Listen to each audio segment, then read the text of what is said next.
So ayun nga mga padi, ito yung ating part 3 ng ating GSR project mga padi. So ito na nga po, nakabit na natin yung makina na isampa na.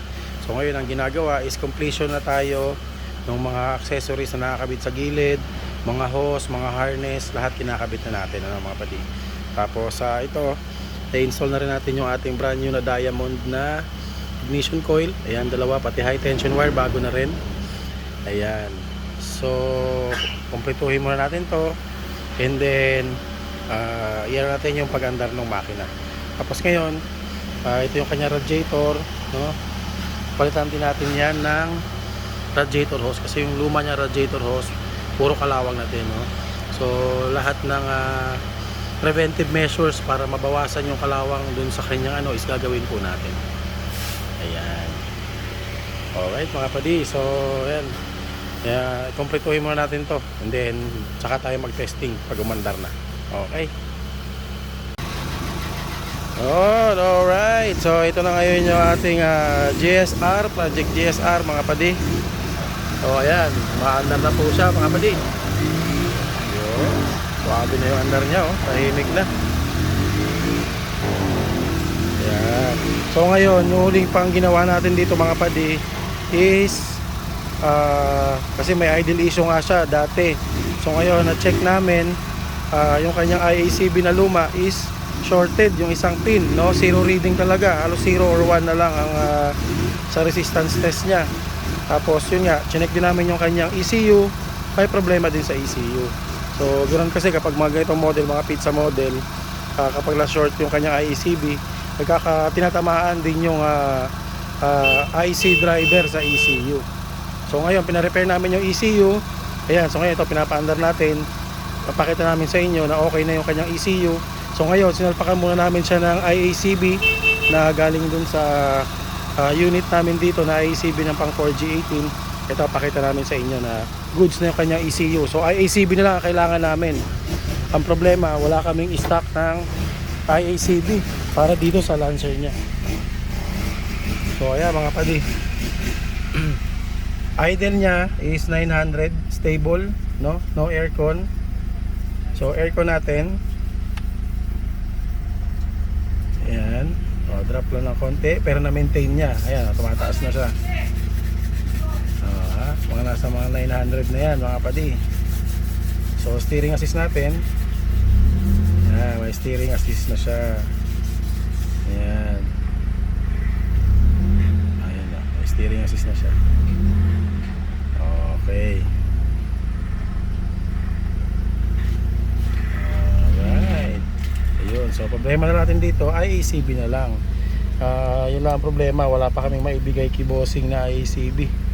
Kaya ito ngayon pakita lang natin kay boss na yun na lang ang problema namin dito sa unit niya, IACB na lang. So habang naghahanap kami, pwede na namin itong ipakuha kay bossing at i-release kay bossing para magamit-gamit niya na muna yung unit. Yun nga lang, yung idle issue niya na bumabagsak yung minor kapag nag-aircon tsaka kapag nag-i-steer, hindi natin ma-eliminate, no? Yun, ma-eliminate lang natin yun once palitan na natin yung kanyang IACB. Alright, so yun, swabe na tayo dito sa ating project GSR mga pati. Goods na to. So siguro paandar-andaran nilang namin kasi kababalik lang ng ECU kanina. So papaandar-andaran nilang namin to mga, today is Monday, siguro hanggang bukas. Then test drive namin, pag all goods na Wednesday, pwede na namin itong ipakuha kay bossing. Ayan. So yun lang mga padi.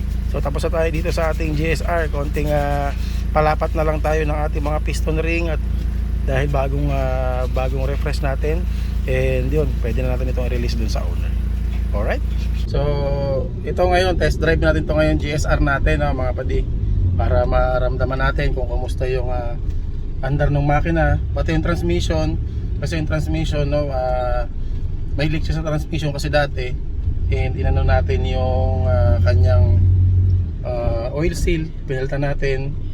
Tapos change oil na rin natin yung ATF nya, pinalitan na rin natin ng bago. So in fairness naman, sa transmission itong GSR ni sir, ang ganda. Sobrang ang ganda nung response nung transmission nya, no? Pag tinapakan mo, may power talaga agad. So hindi kagaya ng ibang mga na testing namin ng mga ng mga pizza model GSR na medyo luma na 90s. Medyo delay na yung response. Itong kay Bossing ang ganda pa. So alagaan na lang ito sa sa fluids, no, tsaka wag mag-overheat. Yan. So ngayon test drive tayo mga padi. Ilalabas natin to sa may C5 extension dito sa atin para mapakiramdaman natin yung andar kung swabing-swabe na. So far ganda na nung response ng makina ni boss, pati yung transmission niya. Maganda shifting. Alright. So yan mga padi, testing muna tayo, no. Yun nga lang talagang sa ngayon ang nararamdaman ko dito ang problema is dahil nga sira yung IACB ni Bossing, tapos automatic transmission siya. Pag sinelect mo sa drive yung kanyang transmission, yun, mababa yung minor niya, nasa around 600 lang. And kapag ganun yung minor, ma-vibrate yung sasakyan, ma-vibrate talaga yung buong sasakyan, no? Kasi nga mababa yung minor. Yun, kaya kailangan nating mapalitan ng IACB itong kay Bossing. Alright. Alright, so C5 extension na tayo mga padi. Bukan natin patakboy na maganda-ganda. Pero since bagong buo itong makina natin, no, limit lang yung ating RPM sa mga around 2,000 to 2,500, no. Huwag mo natin masyadong persahin yung makina. So takbo lang muna tayo. Mga maximum na RPM natin is 3,000 RPM, no. Lalay lang muna. Yan. Ganda na ng power ng makina ni Bossing. Sarap na rin manakbo mga padi.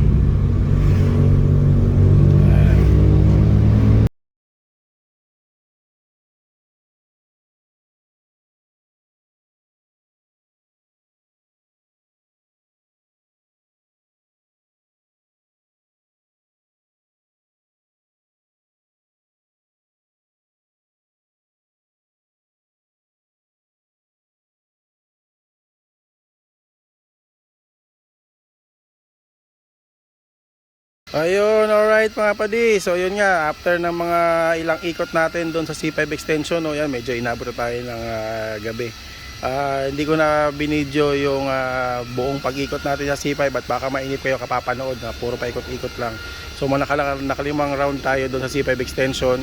So okay na tayo dito sa ating GSR na project mga padi. Wala tayong overheating, maintain yung kanyang temperature. Ang ganda ng transmission niya, maganda ang shifting, no, swabing-swabe yung makina, maganda response.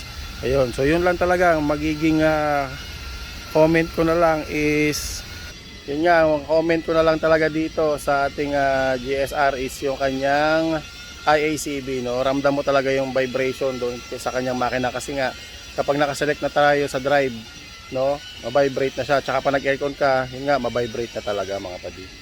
Ayun. So yun lang. The rest, all good sa tayo dito. Bukod dun sa ibang issue niya na mechanical issues like yung sa power window niya na sira na yung motor tsaka yung kable. Yan, yun na lang naman ang issue natin dito sa ating GSR.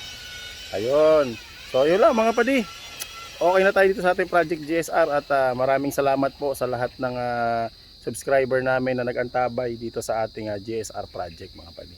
So pwede na itong i-release kay Bossing. Gamitin niya muna habang naghahanap tayo ng IACB at tsaga-tsagain niya muna yung pagbagsak ng kanyang minor. Pero yung pagbagsak ng minor niya, good thing is hindi naman namamatay yung makina, no? Mababa lang yung idle kasi nga syempre load yun yung transmission tsaka aircon. So extra load, walang IACB para itaas yung idle niya. So other than that po, okay naman na tayo. Okay? So yun lang mga padi. Thank you. Maraming salamat po.